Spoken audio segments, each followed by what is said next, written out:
And in the world of weight loss, there is a lot of focus on the finish line, that moment when we reach our ideal weight. But what about the mental and physical journey that begins when this ideal weight happens? In today's Thin Thinking podcast, I interview Alice Murydian, who released 18 pounds with the Shift Weight Mastery process in spite of being a busy business owner, and she achieved her ideal weight.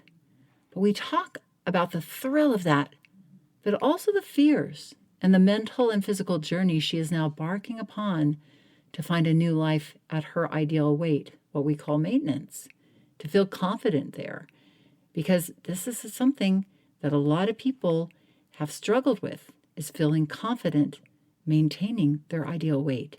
So join us for this inspiring and educational episode. Come on in.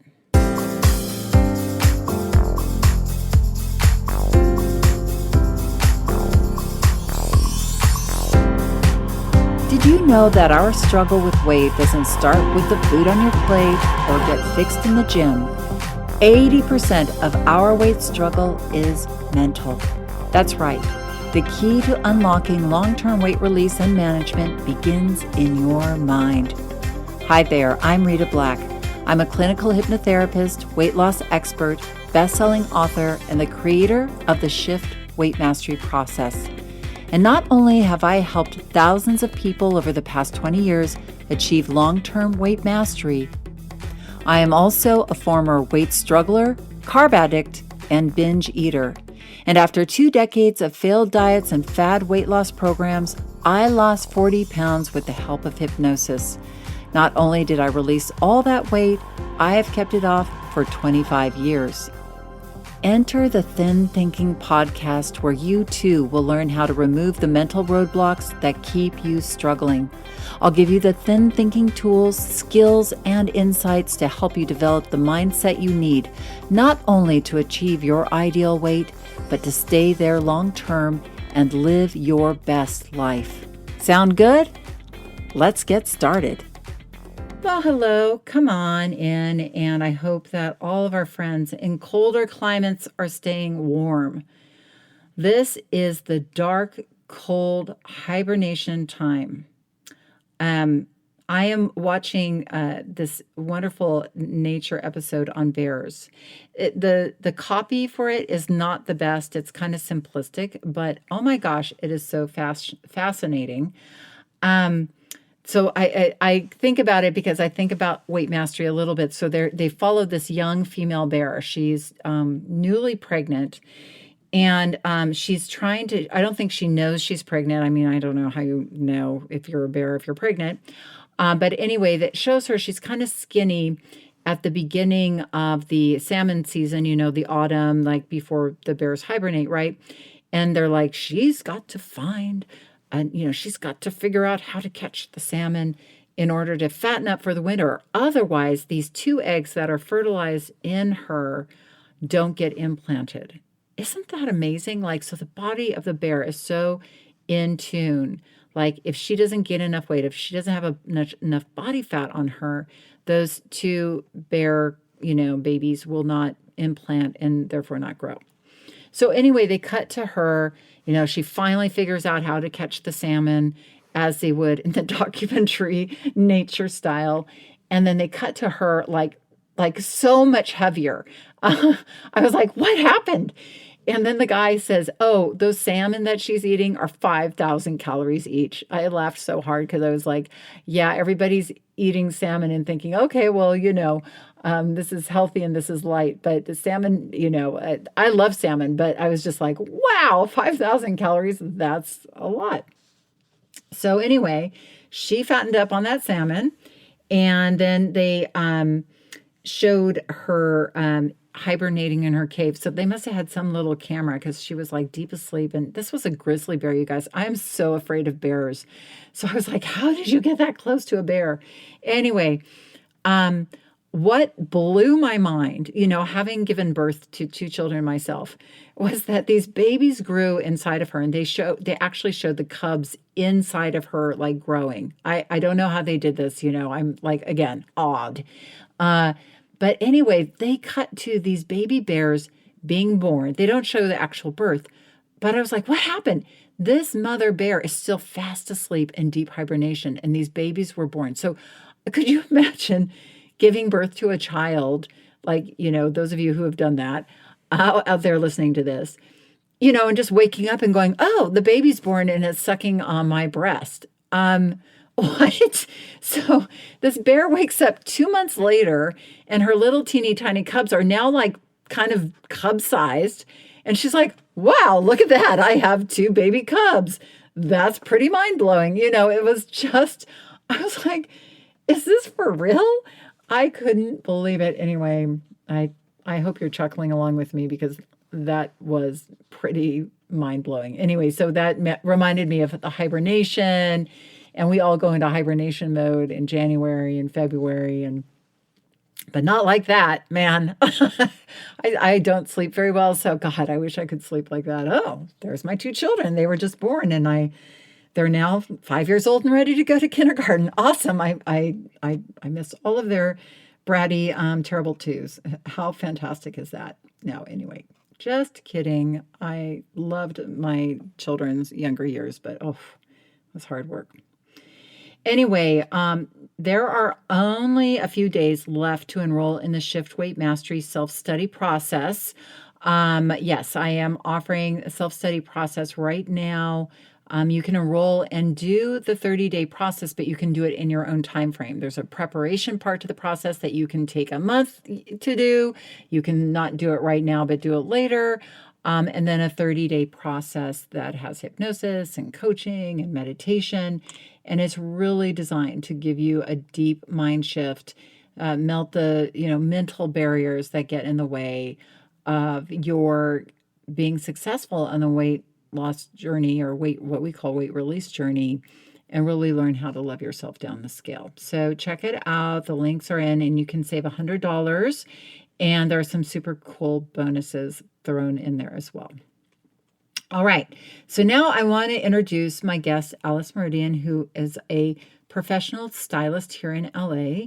She has her own business. She is also the mother and wife, she's running a family. And in this episode, we dive into how she's shifted her mindset to release 15 pounds, because she is a super busy business owner. But we also explore her transition that she's in now of maintaining her weight, which can be a really vulnerable time for people. So, we reach our ideal weight, and then that is the focus of the diet world, lose the weight. But reaching maintenance is a whole new journey, both mentally and physically. And many people aren't really prepared for that journey, and so they begin to gain the weight back. So check out today's episode. I hope you enjoy it. Please welcome Alice. So welcome, Alice, and so great to have you on. Thank you, Rita.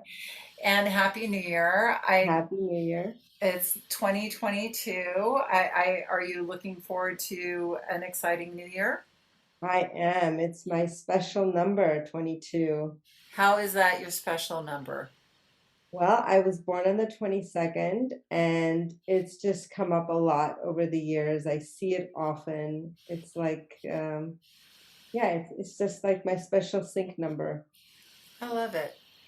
So I know you and I, before I turned on record, we're talking about Los Angeles and all these different things. And you came to me, I know you found me through one of my other programs, but here in Los Angeles, we're so focused on health. And I don't know if you've noticed this. I have mentioned this before, like with Trader Joe's and the grocery stores, but like around the holiday season, I don't know if it's like this where you live. Up in your part of the world in Los Angeles, but during the holidays, all the chocolates, the baked goods, and everything are out in the grocery store. And now that it's transitioning into the New Year's, all those products are gone, and now it's all the diet products, right? It's all the Hmm. protein drinks, it's all the, you know, kale and, you know, diet products, the Atkins bars and the um, The lemon juice and the maple syrup. lemon juice, the Master Cleanse, Yeah. and all the stuff that people are going to like now. And everybody's doing a dry January, and everybody's going into this penitent mode, you know, after like being Right. super decadent over the holidays. Um, what I love about your journey that you've been on with Weight Mastery is you've taken off, you know, a significant amount of weight. But for you, you know, you were never super overweight. But what you've been doing is maintaining and finding that place that is just right for you. And in addition to having a very busy life, Hmm. and you know, and the fact that you do eat a pretty healthy, uh, not completely vegetarian or vegan, but you know, very plant-based diet. So I'm just was curious, you know, for our listeners to hear your stories. So what made you like, where were you at when you decided you needed a different approach? Because here we are at the New Year's, everybody's like, you know, what diet do I go on? I mean, literally, do I do Weight Watchers? Do I do, and it's all about doing versus being. So I wonder, like, what kind of place you got to make you make a decision to try something new, and what were you struggling with? So, I guess for me, I had been through all the, the healthy ways to eat, the cleanses and all of that stuff. And it would always leave me very frustrated because I would be like, I'm eating all the right things. And the weight won't come down, or it's not consistent, or I couldn't maintain it, or I think I was in denial, thinking that what I was doing was I was entitled to a certain result when I wasn't really following the science.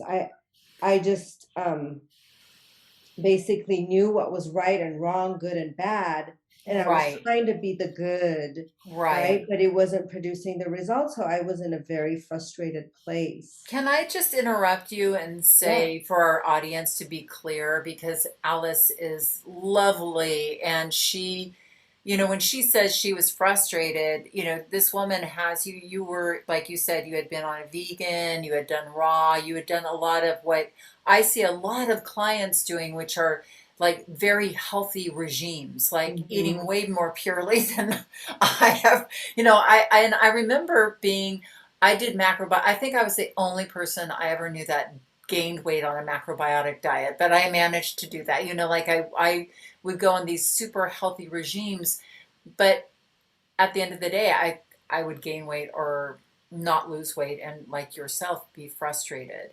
So you were kind of in this cycle of trying to be good. And Yeah. I think the focus these days is on super healthy and being good versus figuring out what works for you. And Right, right. And what happened is I started telling myself stories that my body was broken, I had hormonal issues, mm, something's wrong, it's my thyroid, and I just didn't want to accept the fact that I simply was eating too many calories for. And that's one of the things that I appreciate is just you just made it so simple and plain, like duh. You know? well, I think there's a simplicity in our approach, but it's all from a cognitive perspective. I think if Yeah. somebody just said, look at what you're eating and how many calories you're eating, I think that can still be a diet mindset. And I think a lot of Yeah. people, when they think about tracking calories, they think of like, oh my God, that's a diet mindset. And I, you know, don't want to track calories because calories equals, um, you know, dieting Yeah. or diet or I think we have this like 1960s and 70s versions of the woman eating lettuce leaves and you know Mhm. restricting calories and versus looking at energy and looking at that our bodies are finite things that burn a certain amount of energy and when you start to really get clear on what your body needs on a daily basis and leveraging your energy you Mhm. can release weight at a rate you decide and it's That's it. powerful and That's but it. you're using your mind like an inner scientist not like a dieter So I think that's the distinction I want to make for people. And what you're talking about is like you become a scientist and you look at the data versus like being a dieter and looking at the lettuce leaf. Hmm.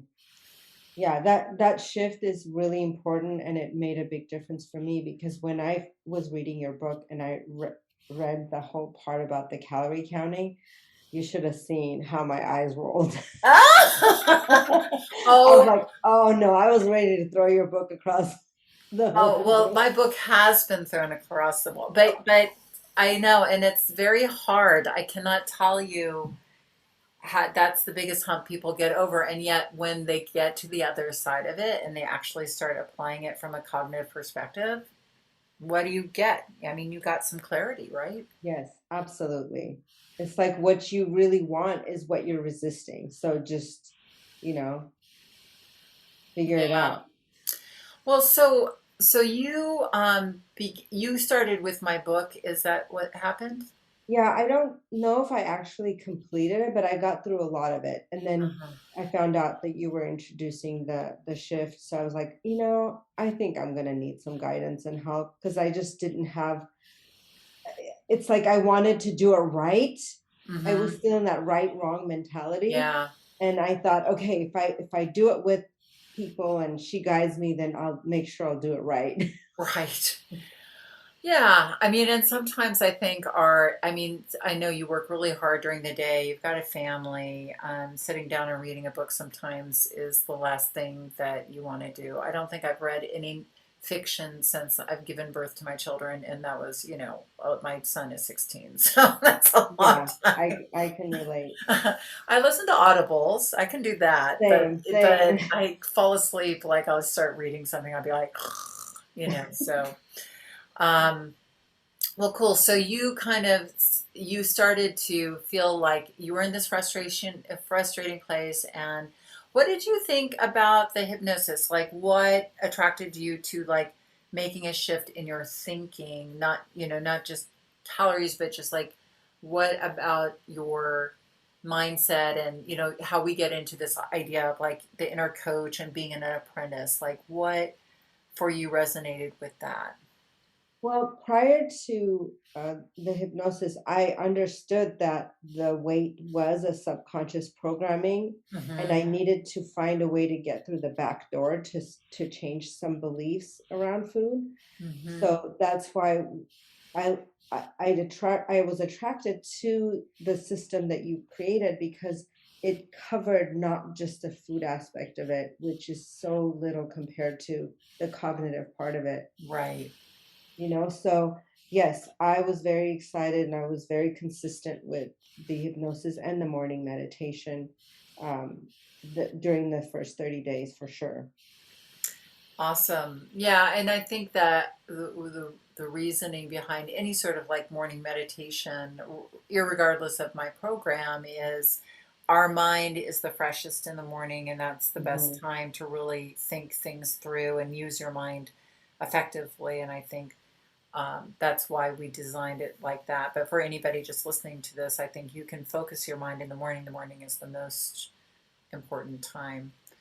So as you were going through the process, like, and as you were releasing weight, what were the things that you did to set yourself up for success? I mean, Alice is a hairdresser and stylist, and you're very busy in your life. And I think for a lot of us and a lot of you guys listening to this, you probably are busy people. And here we are heading into the new year.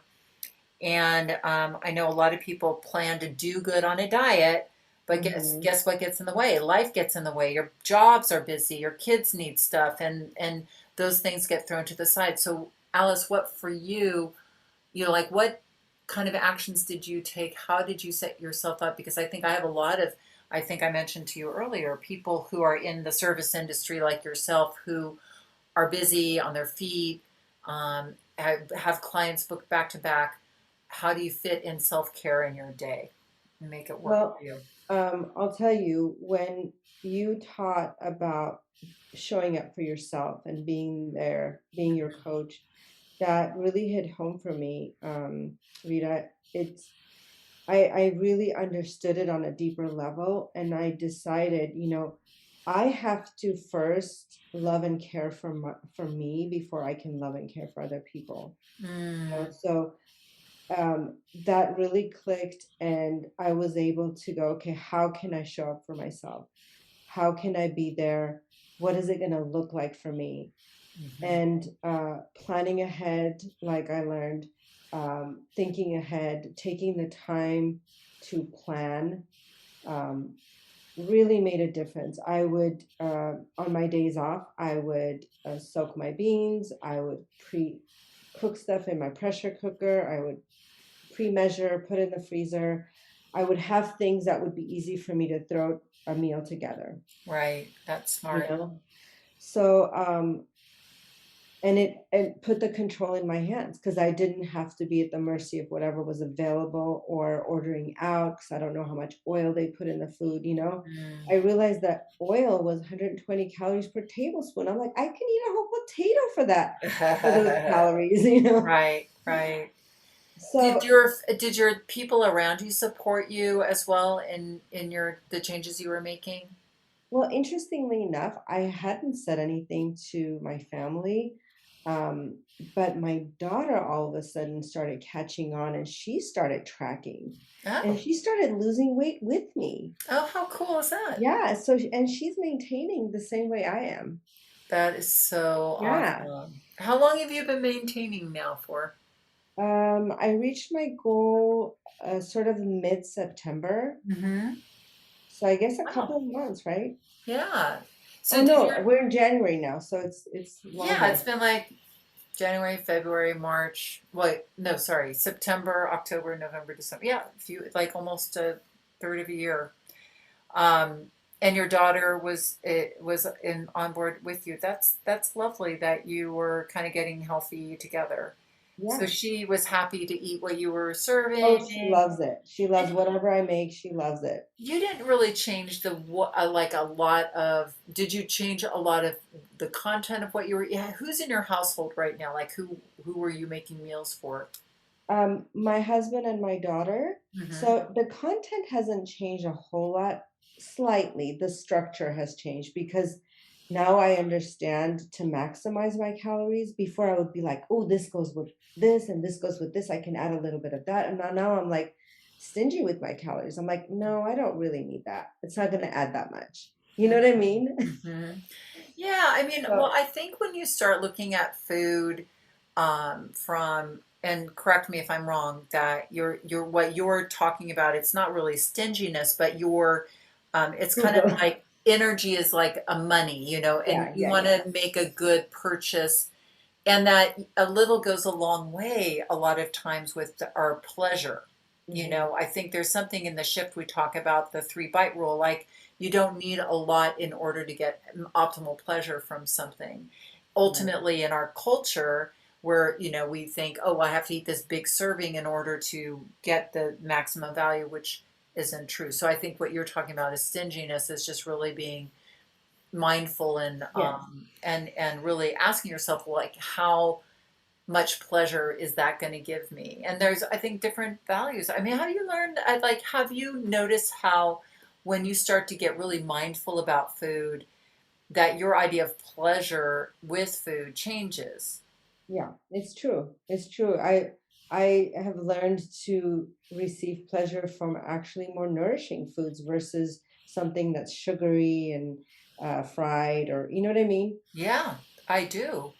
And I think you start to appreciate foods that nourish you and stabilize you and allow you not to think about food. Like there's a lot of those more addictive foods, then you eat it and you maybe get a minute or two of pleasure, but then now you feel bad and now you physically are hungry sooner and you're thinking about food more. So you pay a price for those foods above and beyond like what momentary pleasure.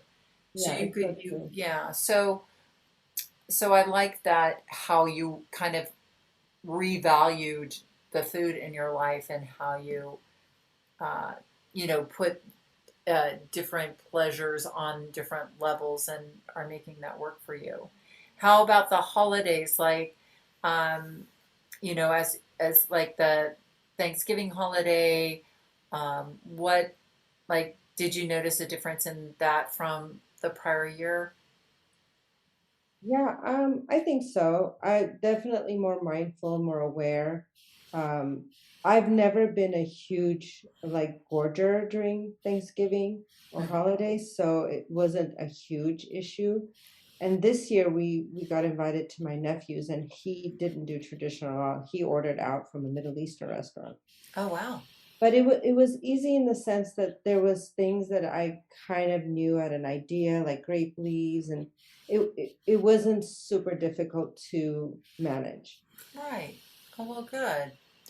So, and are you, what would you say for somebody who's never used hypnosis before? Like, what do you like about hypnosis, or what do you think has been impactful for you?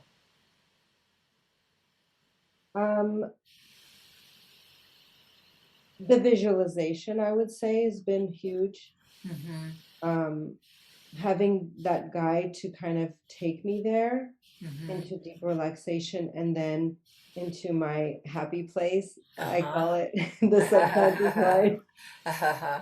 I'm like, okay, the what I've created is better than what anybody else has created. Oh, good. Awesome. I love it. So it's a fun place I enjoy going, and then I like seeing on the screen what projecting what where I want to go. Right. It's like a fun game for me. So I really enjoy that, and I love the visualization. I love feeling what it feels like to be in my future self. Mm-hmm. And so I've enjoyed that, and I feel that it's very effective. And also the one where you have us go in, this was my favorite. You go have us go into that room where you shut things off, like Uh-huh. The the, dials. the Yeah. dials. I love that one. A lot of people really like that one. It is a good one. Um, well, so what now? I know one of the things as you were releasing weight, you posted pictures of how great you looked in some outfits. Has that been fun for you to be able to kind of Oh like wear yeah. clothes again? Oh Did my you God. buy new clothes, or did you just like get out clothes that you hadn't worn in a while? Yeah, I got out clothes I hadn't worn in a while. I mean, I've bought a few new things, but mostly it was fun to go back and go, I fit in this again. That is super fun. I know it's like we have these wardrobes that we rediscover. Andrea, who's in our monthly mastery course, Yeah, she is like doing a modeling show every week of all these clothes that she's, hasn't worn in a very long time, and she's got an amazing wardrobe. So yeah, it's like it's super fun to have people do their modeling of stuff that they haven't found. Are yeah. there now, is there anything you want to like if somebody, we have this audience of people who, are in that place where they're, questioning like how do I make the best choices for myself? How do I go into this new year, taking care of myself, managing weight?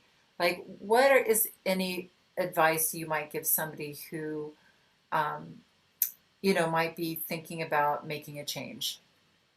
And just not quite sure what they should do or what they, I mean, like, what advice would you give for somebody heading into the new year and from what you've learned?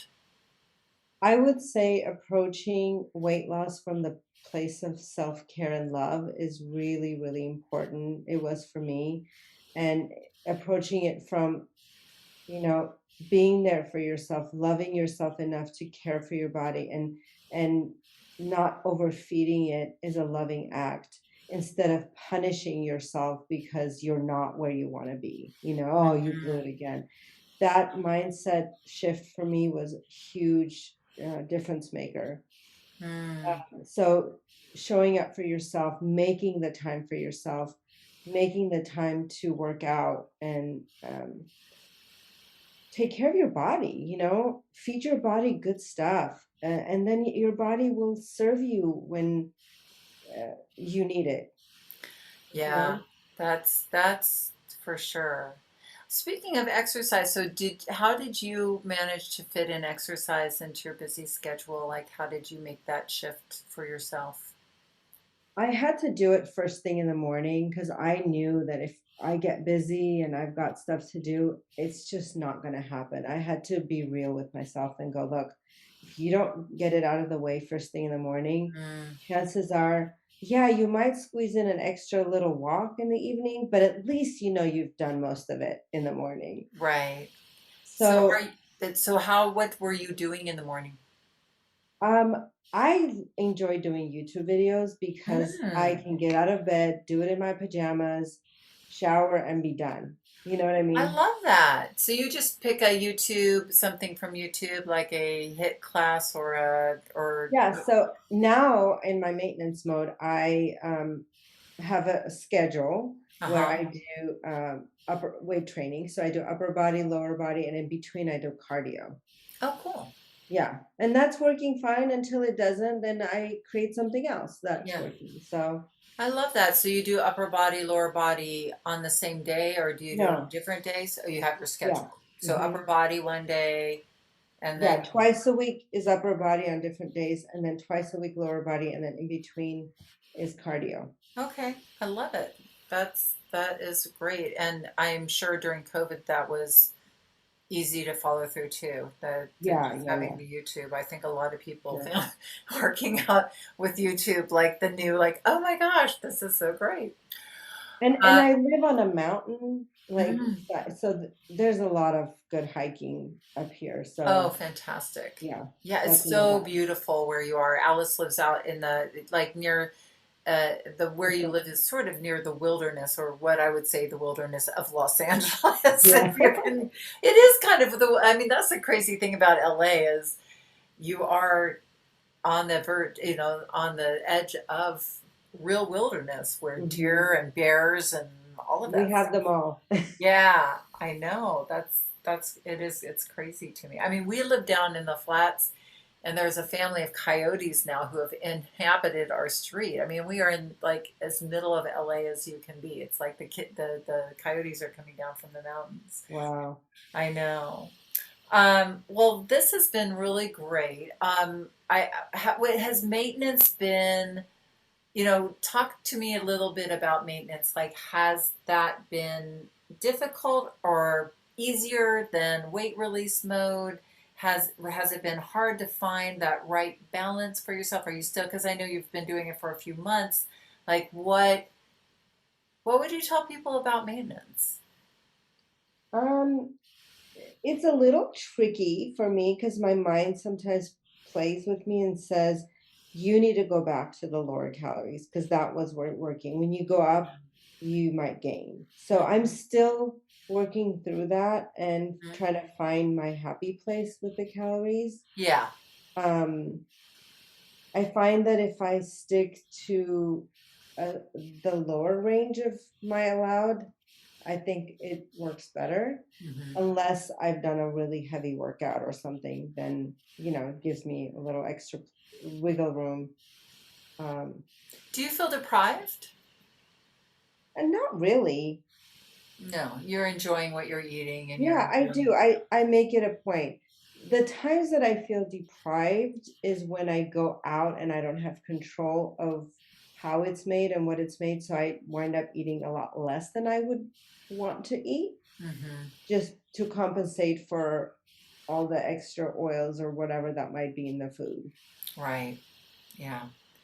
Well, Um, one thing I think that you're talking about that I just wanted to point out to people, because I think the diet industry has given us this illusion that, you lose weight, you get to your ideal weight, and then it's like, you ride off into the sunset versus like, I think a lot of what you've talked about today, Alice, which has been really great, is that especially the loving yourself and showing up for yourself is that really long-term weight management is changing your communication with yourself, right? And it's the communication system that we have that's broken down when we struggle with our weight, and really repairing that, repairing our connection with ourselves, and really learning to use different cognitive tools to release weight naturally.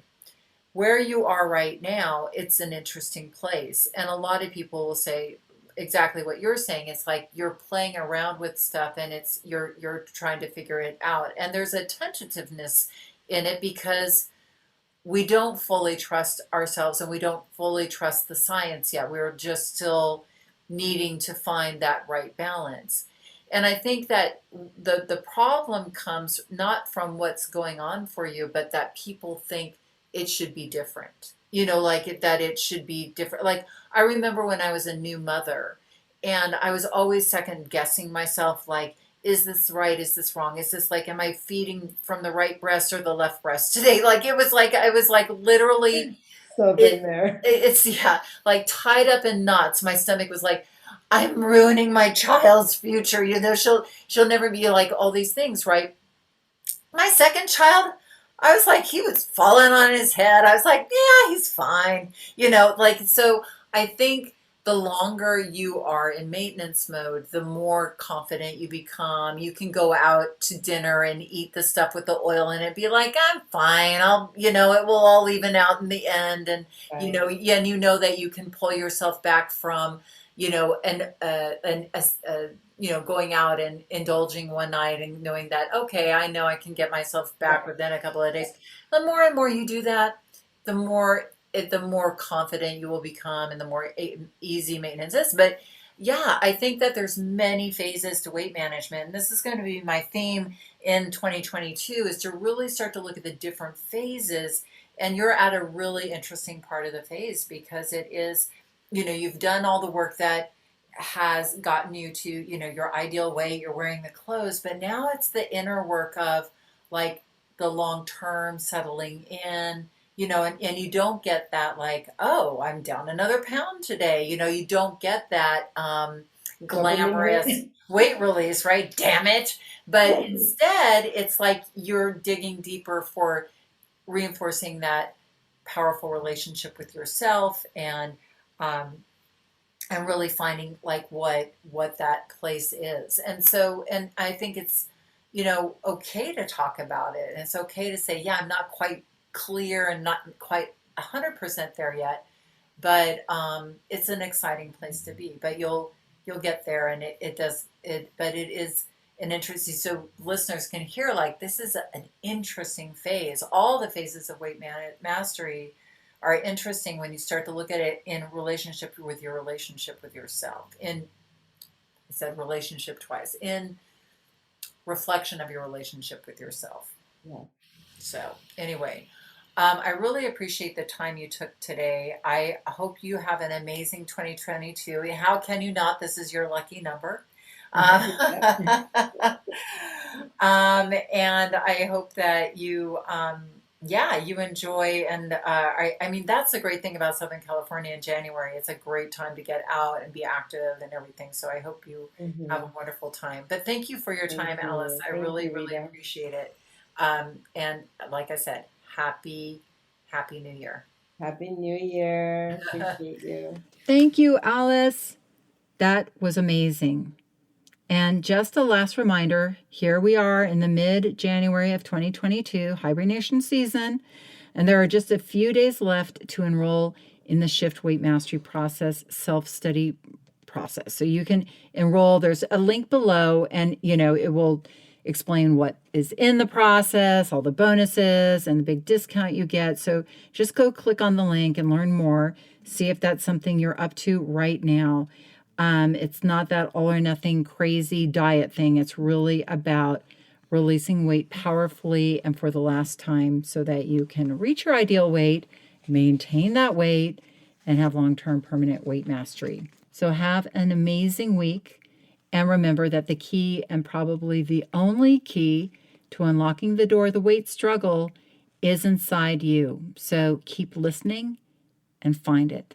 I will see you next time. Thanks for listening to the Thin Thinking Podcast. Did that episode go by way too fast for you? If so, and you want to dive deeper into the mindset of long-term weight release, head on over to www.shiftweightmastery.com. That's www.shiftweightmastery.com, where you'll find numerous tools and resources to help you unlock your mind for permanent weight release, tips, strategies, and more. And be sure to check the show notes to learn more about my book, From Fat to Thin Thinking, Unlock Your Mind for Permanent Weight Loss, and to learn how to subscribe to the podcast so that you never miss an episode.